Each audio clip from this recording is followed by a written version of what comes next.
การគុណស្នេហាងំជ្រុលភ្លេចកិនព្រោះតែភ្លើងតណ្ណាជាស្រីចិនគ្មានមេត្តាស្រវាតោងចាប់ប្តីគេឃើញភ្លើងដឹងក្តៅចិនខ្លៅចង់លូស្រីចិត្តស្មោកព្រោះលងលងដណ្ដើមប្តីគេហើយអ្វីមិនយកប្រខ្លួនមួយនៅទុំនេឈួតហួខោព្រោះប្តីសែឲ្យគេចេះស្ដីគ្រប់គ្នាពេលគេតាមតនទៅដឹងកំហុងគ្រប់យ៉ាងជ្រុលហួងខ្ញុំខំដណ្ដើមប្តីគេទូខំធ្វើបុណ្យលៀងបាបក៏មិនរួចដែរជាតិនេះឈឺចាប់ឥតលហើយសុំទោសប្រពន្ធដើមផង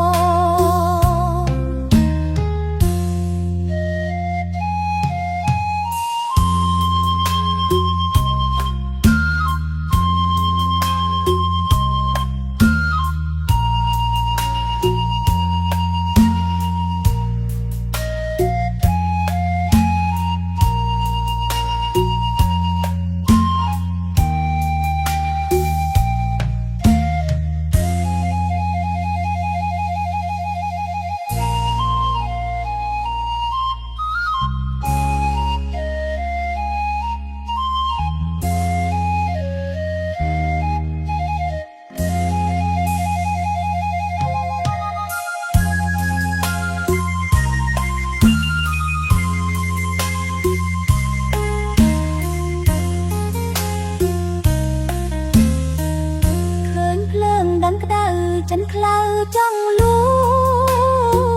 ស្រីចិត្តស្មោកព្រោះលងលងដណ្ដើមប្តីគេហើយអ្វីមិនយកប្រខ្លួនមួយនៅទុំនេឈួតហួខោព្រោះប្តីសែឲ្យគេចេះស្ដីគ្រប់គ្នាពេលគេតាមតនទៅដឹងកំហុងគ្រប់យ៉ាងជ្រុលហួងខ្ញុំខំដណ្ដើមប្តីគេទូខំធ្វើបុណ្យលៀងបាបក៏មិនរួចដែរជាតិនេះឈឺចាប់ឥតលហើយសុំទោសប្រពន្ធដើមផង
ស្រឡាញ់ប្តីគេ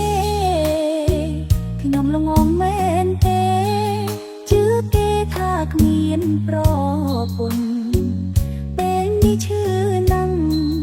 បងឲ្យខ្មាស់គេពេញភូមិប្រពន្ធដើមតាមរកអូនមើលងាយអូនគ្រប់បែបយ៉ាងប្រពន្ធបងយំថាខ្ញុំមិនល្អចិត្តមិនស្មងសថាខ្ញុំដណ្ដើមប្តីគេបងធ្វើបាបចិត្ត ខ្ញុំខូចឈ្មោះព្រោះស្នេហ៍គ្មានមុខជួបញៀតមិត្តទេអូនរួចឈឺចាប់រីងរៃបងមានប្រពន្ធបោកខ្ញុំធ្វើអ្វីប្រចិត្តអាប់ព្រៃធ្វើបាបស្រីឲ្យក្រមទ្រូងប្រពេញលោកតាហេតុអ្វីឲ្យអូនជួបបងផែនដីនេះអាក្រក់កន់ឡងព្រោះបងខ្ញុំត្រូវខូចឈ្មោះទៅរកប្រពន្ធបងវិញចោលណាអូនត្រឹមសង្សារមិនហ៊ានប្រាថ្នាប្តីគេបើខ្ញុំដឹងមុនក៏មិនទទួលក្តីស្នេហ៍បងទៅវិញចំនាមមេប្រពន្ធបងឈឺចាប់ណាស់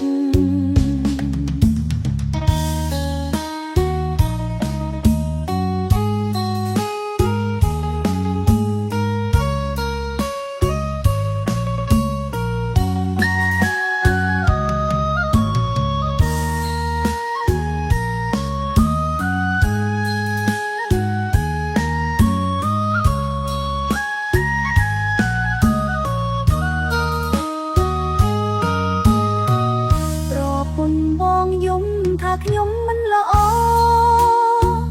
ចិត្តមិនស្មងសថាខ្ញុំដណ្ដើមប្តីគេបងធ្វើបាបចិត្តឲ្យខ្ញុំខូចឈ្មោះព្រោះស្នេហ៍គ្មានមុខជួបញៀតមិត្តទេអូនរួចឈឺចាប់រីងរៃបងមានប្រពន្ធបោកខ្ញុំធ្វើអ្វីប្រចិត្តអាប់ព្រៃធ្វើបាបស្រីឲ្យក្រមទ្រូងប្រពេញលោកតាហេតុអ្វីឲ្យអូនជួបបងផែនដីនេះអាក្រក់កន់ឡងព្រោះបងខ្ញុំត្រូវខូចឈ្មោះទៅរកប្រពន្ធបងវិញចោលណាអូនត្រឹមសង្សារមិនហ៊ានប្រាថ្នាប្តីគេបើខ្ញុំដឹងមុនក៏មិនទទួលក្តីស្នេហ៍បងទៅវិញចំនាមមេប្រពន្ធបងឈឺចាប់ណាស់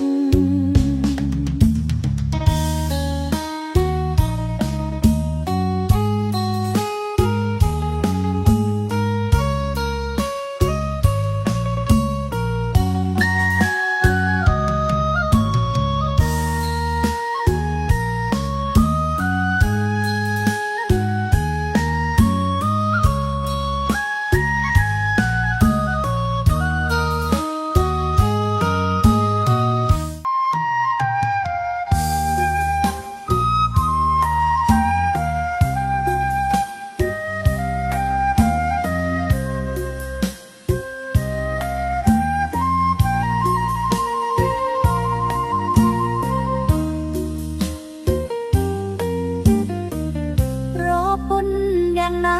យំតាមទូរស័ព្ទមករៀបរាប់ប្រាប់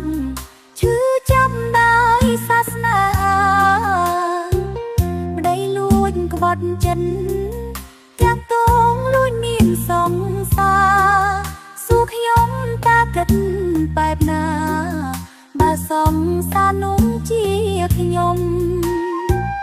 សុកមកប្រាប់ឈឺចាប់ព្រោះខ្ញុំបងអើយកុំយំព្រោះខ្ញុំមិនបានតាំងចិត្តស្គាល់គ្នាដំបូងគ្មានប្រពន្ធមិនប្រឌិតយ៉ាងណាដឹងពាត់តាំងចិត្តលួចក្បត់បងទៅបងអើយខ្ញុំមិនចង់ឆ្លងគ្នាដោយសាប្រសូមបងលើកទោសឲ្យខ្ញុំផងណាបងណាស្នេហ៍លើកដំបូងប៉ះ ចិត្តសាវាលោកនេះមិនได้គ្មានមេត្តា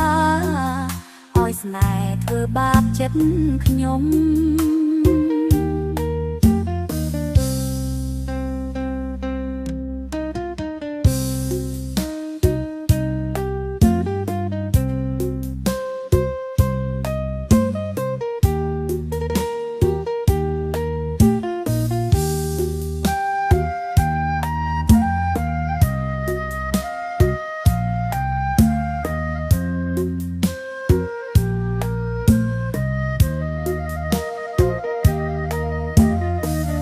សុំតោ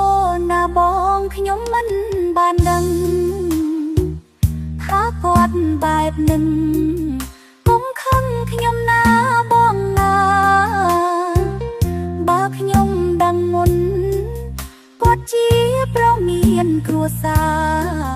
រូបខ្ញុំមិនហ៊ានប្រាថ្នាលើលងការមិនខ្វាំងទេ